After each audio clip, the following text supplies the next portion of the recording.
दिमागी नक्सल शब्द पर इस वक्त देश में घमासान चढ़ चुका है। शुरुआत प्राइम मिनिस्टर नरेंद्र मोदी की तरफ से 15 अगस्त को स्वतंत्रता दिवस के भाषण में इस शब्द का इस्तेमाल करने की बात हुई, लेकिन देखते देखते विपक्षी दलों ने इस पर अजब गजब रिएक्शन देना शुरू कर दिया।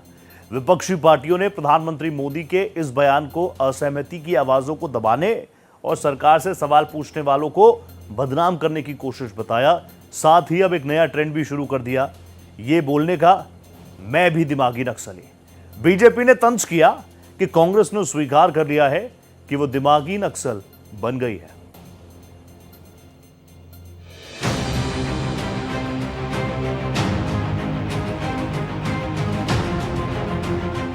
स्वतंत्रता दिवस पर प्रधानमंत्री नरेंद्र मोदी की तरफ से दिए गए दिमागी नक्सल वाले बयान पर सत्ता पक्ष और विपक्ष के बीच तीखा राजनीतिक घमासान छिड़ गया है।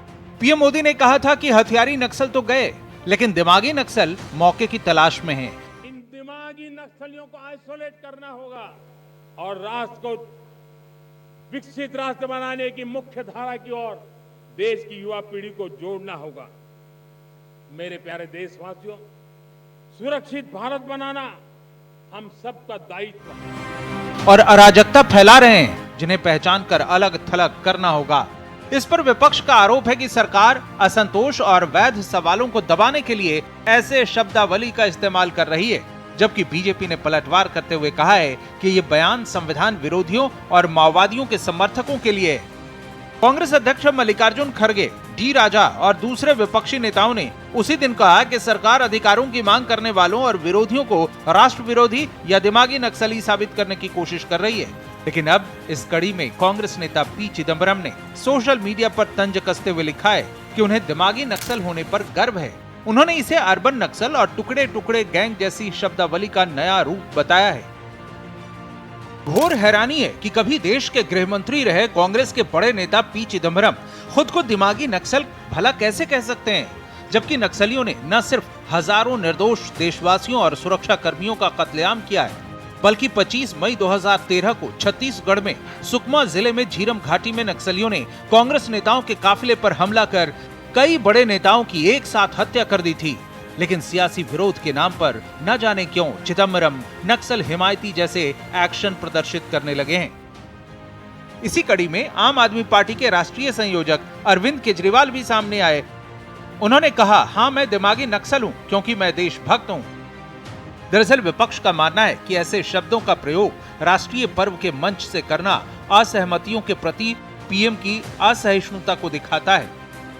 प्रधानमंत्री जी के हिसाब से दिमागी नक्सली कौन है?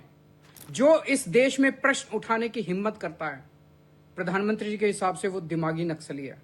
जो सड़ी गली व्यवस्था को बदलना चाहता है, जो अच्छे सरकारी स्कूल चाहता है, जो अच्छे सरकारी अस्पताल चाहता है, जो बिजली चाहता है, पानी चाहता है, सीवर चाहता है, ड्रेनेज चाहता है, अच्छी व्यवस्था चाहता है, भ्रष्टाचार मुक्त भारत का सपना देखता है, वो प्रधानमंत्री जी के हिसाब से दिमागी नक्सली है।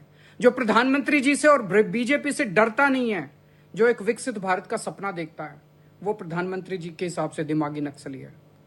आज अगर भगत सिंह जिंदा होते तो प्रधानमंत्री जी भगत सिंह को भी दिमागी नक्सली बोलते। चिदम्बरम देश का गृह मंत्री थे।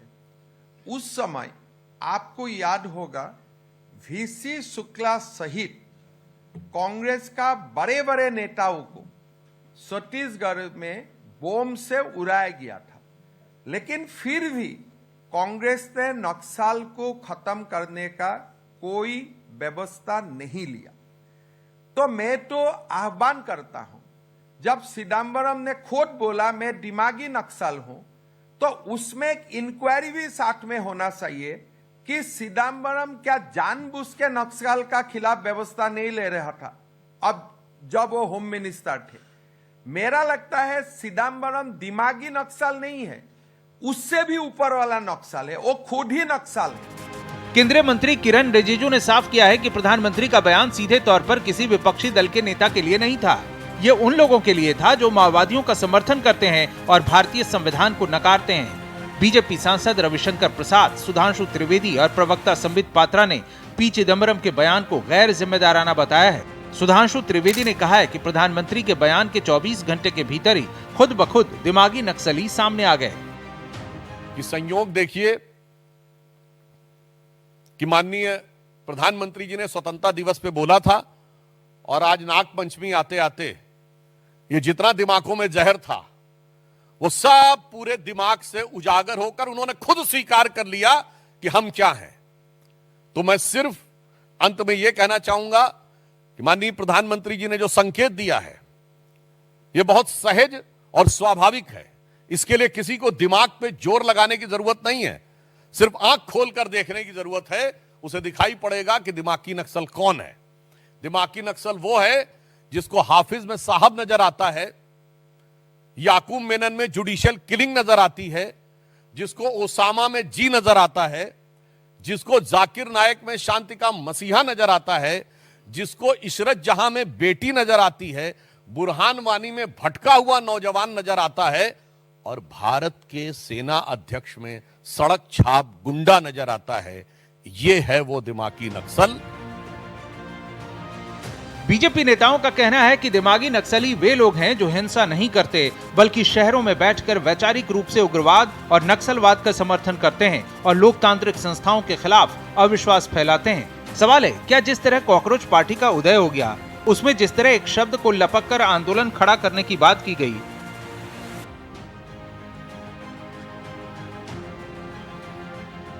पीएम मोदी के दिमागी नक्सल वाले बयान पर छिड़े इस पूरे सियासी ड्रामे का अंत कहां होता है, देखना दिलचस्प होगा। Bureau report, Bharat express.